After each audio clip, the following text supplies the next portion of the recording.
देखिए, फिर एक बार राजपूत कोचिंग सेंटर में आपका स्वागत है।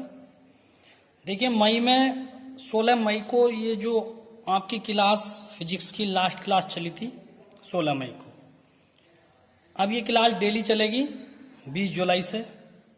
16 मई को जो हमने लास्ट किया था तो एक क्वेश्चन लिखवाया था, प्रतिबिंब से आप क्या समझते हैं, यह कितने प्रकार का होता है।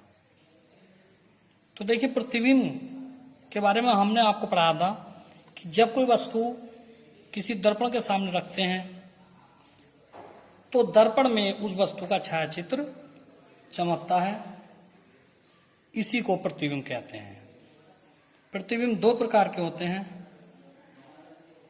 एक आभासी प्रतिबिंब और एक वास्तविक प्रतिबिंब। ठीक है, तो प्रतिबिंब दो प्रकार के होते हैं, वास्तविक प्रतिबिंब, आभासी प्रतिबिंब। ठीक है, तो मैं प्रतिबिंब की परिभाषा लिखता हूं। ठीक है, तो लिखेंगे आप।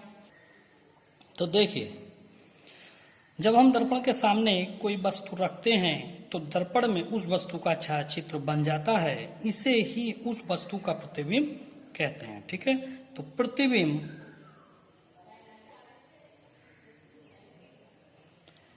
दो प्रकार के होते हैं।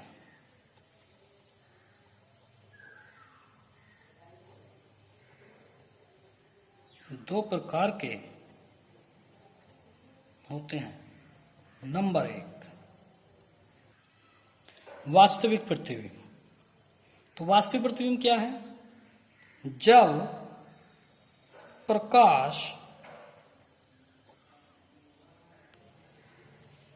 देखिए, जब प्रकाश की किरण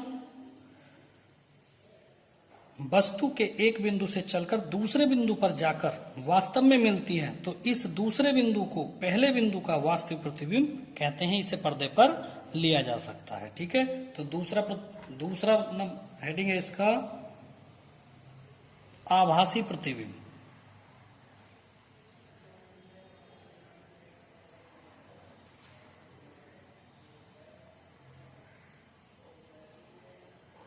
तो आभासी प्रतिबिंब भी ऐसी है जब प्रकाश की किरण वस्तु के एक बिंदु से चलकर दूसरे बिंदु पर जाकर वास्तव काट देंगे, बस मिलती हुई प्रतीत होती है, तो दूसरे बिंदु को पहले बिंदु का आभासी प्रतिबिंब कहते हैं। ठीक है, तो देखिए,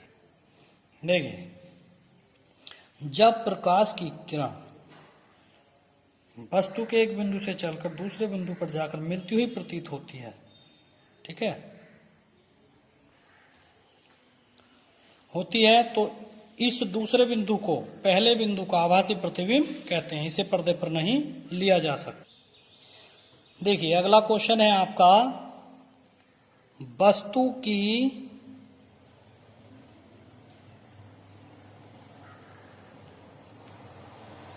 प्रत्येक स्थिति के लिए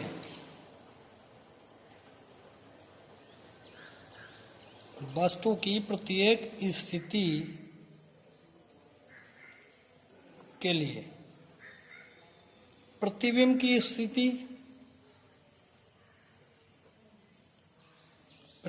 स्थिति, आकार व, तो देखिए, आकार व प्रकृति बताओ। तो पहला पॉइंट हम लिखेंगे जब वस्तु अनंत पर हो। कोई हमसे पूछे पढ़ाते हुए कि आपसे पूछे पढ़ाने के बाद कि जब वस्तु अनंत पर रखी होगी तो उसका प्रतिबिंब कहाँ बनेगा। ठीक है, ये केवल अभी हम आपको अवतल दर्पण से बताएंगे, केवल अवतल दर्पण से। उत्तल दर्पण का बाद में बताएंगे। ठीक है, पहले सारे प्रतिबिंब अवतल दर्पण के द्वारा बताएंगे हम। तो देखिए, चित्र सहित बताएंगे आपको। ये कोई अवतल दर्पण है। ठीक है, अब वस्तु रखेंगे इसमें।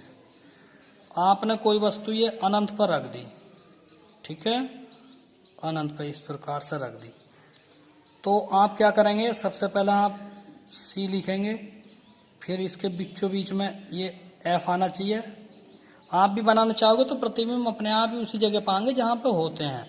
बस आपको ये सेट करके रखना, ये सी बिल्कुल इस पे, ये एफ हो गया और ये पी हो गया और ये हो गया ओ, और ओ के बाद हो गया अनंत। ठीक है, तो इसमें क्या करते हैं, तो देखिए, ये यहां से तिरछी रेखा खींचेंगे। जब कोई नियम लगाएंगे इसमें, जब कोई प्रकाश की किरण फोकस से होकर जाती है इस तरह से, तो वो मुख्य अक्ष के समांतर हो जाती है। ठीक है, आपको पेमंटी से खींचनी है। दूसरी भी इसके समांतर लानी है।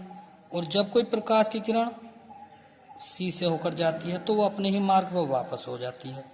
ठीक है, तो दो नियम लागू करने थे इसमें। मैंने नोट में बताया था जब प्रतिबिंब पढ़ाया था आपको खींचने के नियम, तो उसमें मैंने बताया था कि दो नियम एक साथ लागू करो एक ही चित्र में। तो हमने इस चित्र में एक ही साथ दो नियम लगाए हमने। ठीक है, तो जब एक साथ दो नियम लगाए हैं तो जहां ये वापसी जाने वाली किरणें एक दूसरे को काटेंगी, ये वाली, तो यहीं पे ऊपर से लंब गिरा हुआ ऐसे, तो जहां ये गिरेगा लंब, यही प्रतिबिंब होगा वस्तु का। ठीक है, तो अब देखिए ये वस्तु अनंत पर रखी, तो देखिए अब ये क्या चीज, कौन सा बिंदु है, ये फोकस है। तो अनंत पर रखी वस्तु का प्रतिबिंब कहाँ बना, फोकस पे बना। कैसा बना, उल्टा बना। और जो उल्टा प्रतिबिंब होगा ये भी याद रखना वो वास्तविक होगा। उल्टे प्रतिबिंब हमेशा, वास्तविक प्रतिबिंब हमेशा उल्टे होते हैं और वस्तु से छोटा होता है। ठीक है, तो अनंत पर रखी वस्तु का प्रतिबिंब कहाँ बनता है, फोकस पर, वास्तविक, उल्टा, वस्तु से छोटा। ठीक है, देखिए ये होगा। अगला जो पॉइंट है, अब वस्तु को उठा के आप कहाँ रखेंगे, अनंत और वक्रता त्रिज्या के बीच में, वक्रता केंद्र के बीच में। अब क्या लिखेंगे, जब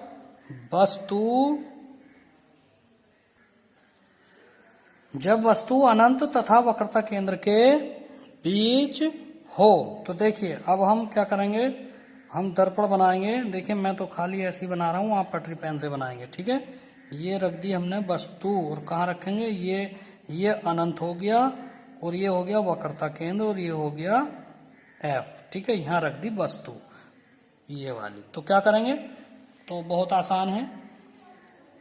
तो आप क्या करेंगे, चलो यहां तक बनाइए वस्तु। तो मुख्य अक्ष के समांतर चलने वाली प्रकाश की किरण परावर्तन के पश्चात कहां से जाती है, फोकस से जाती है। ठीक है, तो फोकस से ले जाइए। ये दूसरी प्रकाश की किरण, दूसरा नियम लगाइए।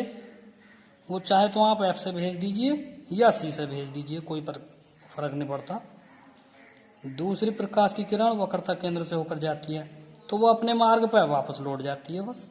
तो देखिए फिर काटा इसने, जहां इन दोनों किरणों ने एक दूसरे को काटा है तो यहां लंब डाल दो, तो ये प्रतिबिंब हो गया। तो प्रतिबिंब कहाँ बना, वक्रता केंद्र और फोकस के बीच में। पहला एफ पे था प्रतिबिंब, फोकस पे था, प्रतिबिंब यहाँ को चल गया। वस्तु आगे को चलाई तो प्रतिबिंब पीछे को चल गया।